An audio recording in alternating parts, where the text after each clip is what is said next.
You're staring in the shiny, polished mirror in front of you, with Gjalep and Griep hovering expectantly at your side. Honestly, you aren't entirely sure what to think. They kind of made you look... well, you look gray, for lack of a better description.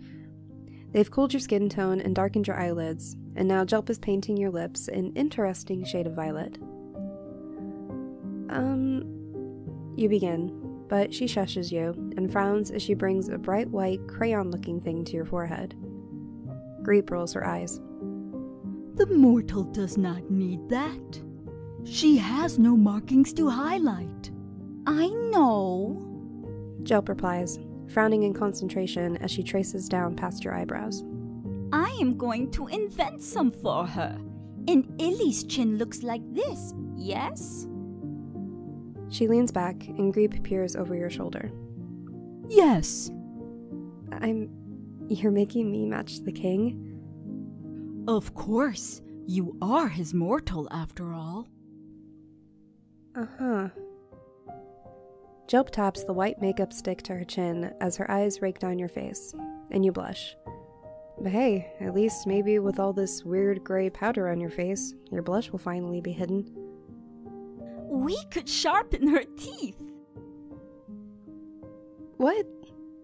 You squeak. Her bright red eyes are amused. You have reached... how to say it?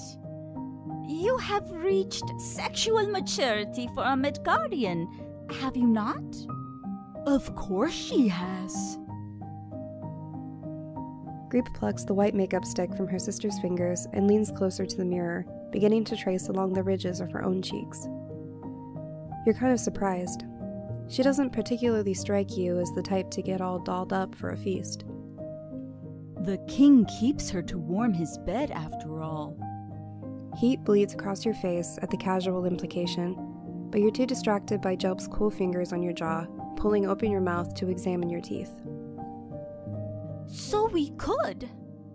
Do not be ridiculous, sister. Inanga is neither Yotan, nor is she able to court. It's super surreal to see a giant pouting, but that's definitely what Gjalep is doing now. Well, Inanga does not need to court, and... If she presumes to bite the king, he might kill her. What? Gjalep appears suddenly sobered. Oh, that may be so, sister. Okay, what? You finally managed to ask aloud. Your back is stiff, and your muscles are probably going to ache like crazy in the morning just from the tension. They both seem almost surprised at the reminder that you can speak. I thought that I heard you speak of this with Rossioffer. Among the Skogar Jotnar, as well as some of the other clans, the sharpening of the eye-teeth signals.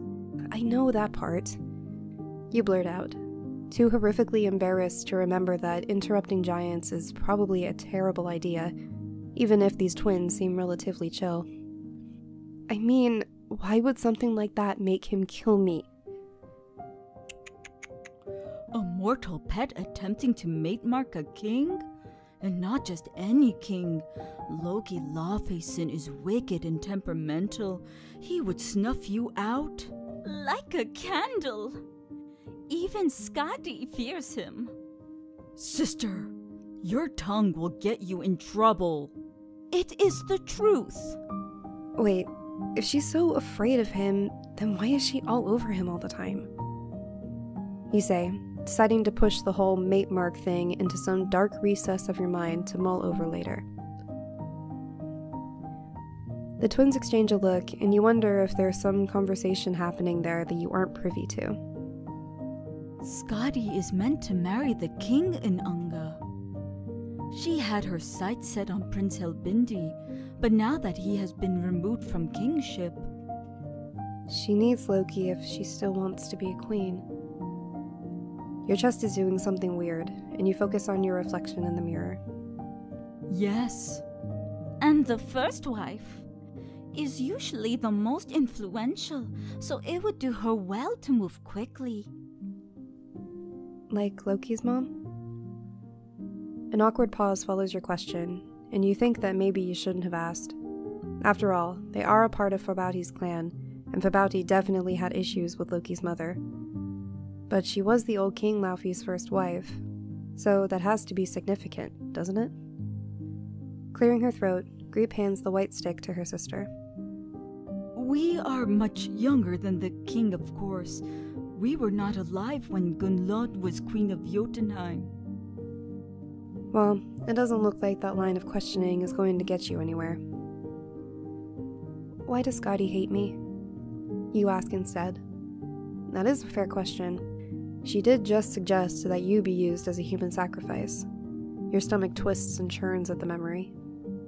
Lady Skadi is old enough to remember fondly the days of human thraldom. Most Jotnar were alive during those days in Anga.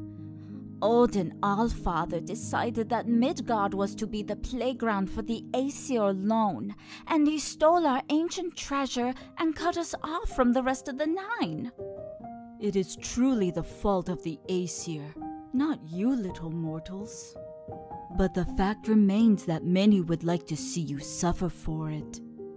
And there is the fact, also, that Skadi is jealous that you share in Illy's bed. Sister! Griep looks appalled, but Gjalep simply snickers. Okay, so maybe the makeup isn't heavy enough to hide your blush. I don't share his bed.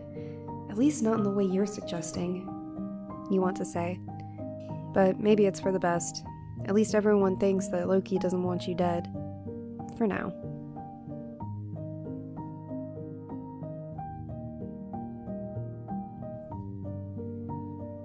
The twins deposit you at the door of the king's new chambers when they're finished dolling you up, and you step into the main room, feeling incredibly uncomfortable.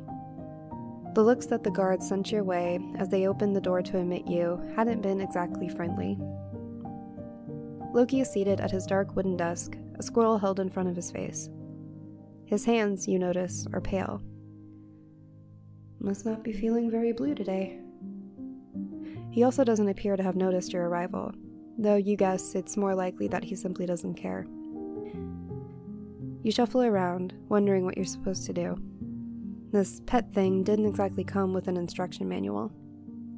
And then you sneeze, and the sound echoes in the nearly silent room. Loki glances over the top of the scroll, and you're startled to find his eyes are crimson. It's a weird in-between of the forms you're used to, and you wonder if maybe he's having a hard time keeping up with which body he's supposed to be in. Weird shapeshifter identity issues. His eyebrows elegantly arc in an expression of aristocratic bemusement, and the scroll lowers slightly. What in the nine is all of this? It's not a tone that suggests overwhelming approval, and a lump forms in your throat. The twins decided to, well, decorate me, I guess. Make me look more Jotun for the celebration tonight. You look like a corpse. He comments, his eyes flickering back down to the scroll. Dreadful. Well, damn. That stings a hell of a lot more than it has any right to. It wasn't like you picked out this look in the first place. And even if you had, why would you care what this asshole thinks? Blinking furiously, you try to suppress your tears. Don't cry. Don't cry. I think the idea was to make me look less human. Yes, I can see that. They even mentioned sharpening my teeth. That got his attention, and he carefully places the scroll on the desktop, leaning back in his seat with an expression you can't quite read. Honestly, those eyes make him look like a freaking vampire. And it is kind of a good look on him. They did they? His long fingers curl around the ends of his armrests, and you suddenly feel like maybe you shouldn't have said anything. Because now that you have his attention, you aren't entirely sure what to do with it. And why, one must wonder, would they suggest such a thing? You swallow, your nerves cranking up a notch or two. It's clear his convoluted mind is racing towards some conclusion, though you have no idea what it might be. I guess they think maybe you'll be nice to me if I look good. He laughs, and it isn't very friendly. Or perhaps they wish to make you look more pleasing to some other Jotun male. Perhaps they think that someone might save you from me. Pitiful little thing that you are. Well, you sound paranoid. I'm just Loki's mortal, remember? You flinch when he stands suddenly and stalks towards you. God, you really need to learn to keep your stupid mouth shut. That's right. You are just Loki's mortal, He says, tipping your head back with a finger under your chin, and you realize that his eyes are scanning the marks Gjalep has traced over your face. Breathing is forgotten somehow, maybe even hypnotized. It certainly wouldn't be the first time. He angles your head to the side, frowning slightly, and your heart stutters as he leans in close to examine the lines running around your eyes. Interesting. Little Gjalep did this, did she? It is a surprisingly accurate recreation. He says, at least interesting is better than dreadful. Loki's hand drops away. Go get in the bed, girl. I have business to attend to before the festivities begin. Can I stay in here? He pauses, halfway turned back to his desk. Why? The lump in your throat is still there, and you try to swallow it down. I just don't like being alone. Loki sighs, dramatic as always, and a fire roars to life in the stone hearth with a wave of his hand. Very well. But do not dare to complain of your discomfort. You curl up on one of the large cushions by the fire, a little bothered by how relieved you are. But really, even Loki is better than being completely alone with nothing but your own thoughts to keep you company.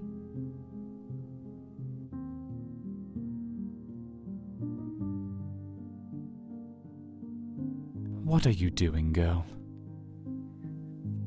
He was bound to ask, you guess. It isn't like you're a master of stealth, and it would be pretty hard to miss you slipping up closer and closer to the desk. In fact, you're a little surprised he let you peer over his shoulder as long as he had. I'm just trying to figure out these characters. Those don't look like any runes I've ever seen. You say. No point in lying to him, after all. His handwriting is exceptionally neat and blocky, and the runes he's writing look kind of familiar, but they're more spindly, with too many lines and dots to match up with anything you've seen on Earth. That is because this is a script used in the court of Jotunheim. The runes you are familiar with correspond more closely to the true speak of the Asgardian peasantry. You watch him for a few more minutes. He's a fast writer, and you wonder what it is that he's so eager to finish before the feast. Do you need something? Loki doesn't look up from his work as he says it, but the politeness in his voice is blatantly forced. Can you show me how to write my name? He pauses, sitting back in his chair and turning to look at you, tapping his pen against his lips. Apparently, something about that is funny, because he looks at you like he's about to laugh. You don't remember my name, do you? No. I confess, if and when I do give any thought to you, you are simply mortal. Or pet. What a bastard. But even though you're careful not to actually say it aloud, he grins, like he knows. What a fearsome temper you have, and for such a little thing. Glaring, you turn to stalk back to the fire, but a hand on your arm stops you. It's where the bruise is, hidden beneath your sleeves, and you flinch. Go on then, mortal. Tell me your name. And so you do. even though you're pretty sure he's just going to use it to tease you. Here. He says, keeping hold of your arm with one hand. He takes the pen and scrolls something down on the bottom of the page. Your name, pet. He taps the pen on each rune, sounding it out for you, and you feel a faint heat rising into your cheeks. Can I keep it? I hardly have any use for it now, do I? Letting go of your arm, he tears off the scrap of paper, dangling it in front of your face. Now, how badly do you want your name, mortal? Is that supposed to be some kind of innuendo? You bite your lip, blush deepening. I need something from you. Loki continues, a smirk on his face. Since Gjalep's daughters seem so terribly taken with you, I want you to find out everything you can about these many siblings of mine. Oh, not innuendo then. That shouldn't be disappointing you, right? Can't you just order someone to come tell you everything you want to know? I mean, you are the king now. Precisely. I am the king, and I do not want to make it seem as if I'm concerned about such things. It will be taken as a sign of weakness. But are you concerned? Not unduly. As I said, it is nigh impossible to kill me. Now, what say you, pet? Okay. You mumble, snatching the paper from his hand. At least it's something to do, I guess. And you had already been planning to report everything to him anyway, because for better or for worse, it looks like you and Loki are a team. What a terrifying thought.